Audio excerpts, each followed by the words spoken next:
Michael Mari at Captains Boy Alvarado at Jonathan Salvelia. Mangyari magsitayo ang lahat para sa pagdating ng ating matawat ng Pilipinas. Tayo talaga lahat yan, pag-polo.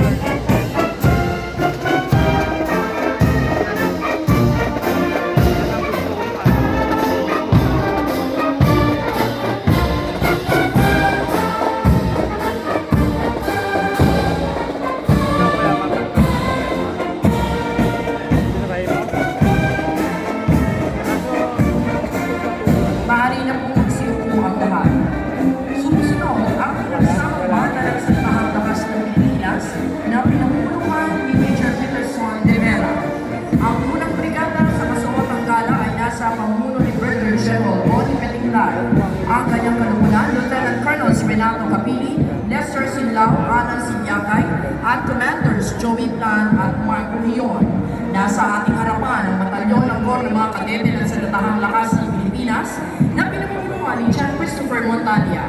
Mula sa prestigyosong Akademya Militar sa Bansa o Philippine Military Academy, ang mga ginoong bilibin ito ang mamamahala sa iba't ibang sakay ng ating Sandatahang Lakas. Naririto ang mga kadete ng Philippine Merchant Marine Academy o PMMA na pinangungunahan ni Julian Cesar de la Cruz. Ang PMMA ay isang institusyon sa pangmataasang edukasyon sa larangan ng naval na pinangangasiwaan ng ating pamahalaan. Ang mga kadete rito ay tinagurang midshipmen at ang mga nagtatapos mula rito ay nakokolusyon bilang ensign sa langpersa ng Philippine Navy. Ang kalupad ng ating mga kawal ng Philippine Army sa paulo ni Lieutenant Colonel Jeffrey Mamuya. Laging nakahandang maglingkod ng Philippine Army sa iba't ibang pamamaraan habang sinisiguro ang kalupaang teritorial. Isinusulong ang kaalaman sa pamamagitan ng Armed Military Sea Patrol System at iniyaangat ang antas ng kabuhayan ng ating mga kababayan.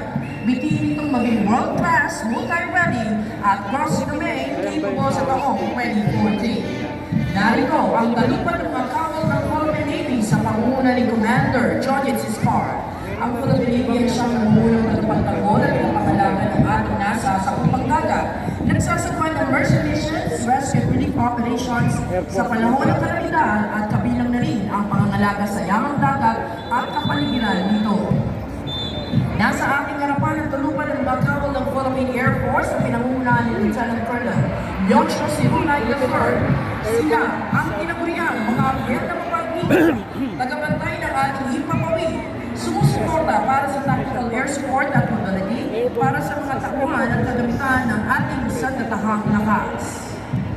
Ang pangalawang brigada sa kasuotan battle dress attire ay binubuo ng Special Operations Forces sa pangunguna ni Commodore Dwight Stephen Tuluan. Ang kanyang kalpunan, Lieutenant Colonel Sir Melino Tusi, Mr. Lawrence Bastar, Benepe Montenegro, Alvin Aurel, at Reynaldo Zamora. Narito po ang kalupad ng Scout Ranger at Special Forces ng Philippine Army sa pamumuno ni Lieutenant Colonel Delmore Manawis. Sila po ang mga individual na nakaangat ng kasanayan at sinusuong ang operasyong tulad ng Small Unit Operations mula reconnaissance, intelligence, demolitions, gayon din ang jungle warfare at conventional warfare at ang operasyong NSO.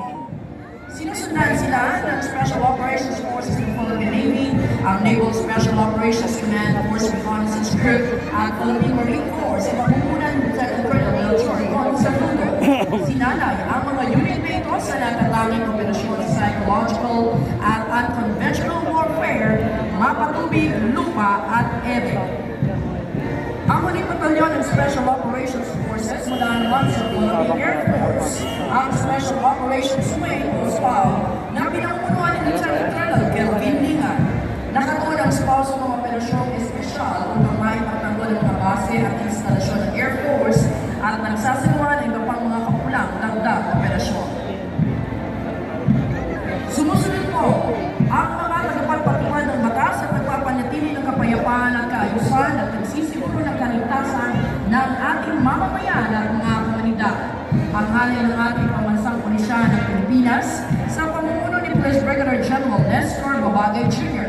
Ang kanyang kalpunan, Police Colonel Joel Kasipanan, Victoria de la Vega Jr., John Barry Masdan, Lucrecio Rodriguez.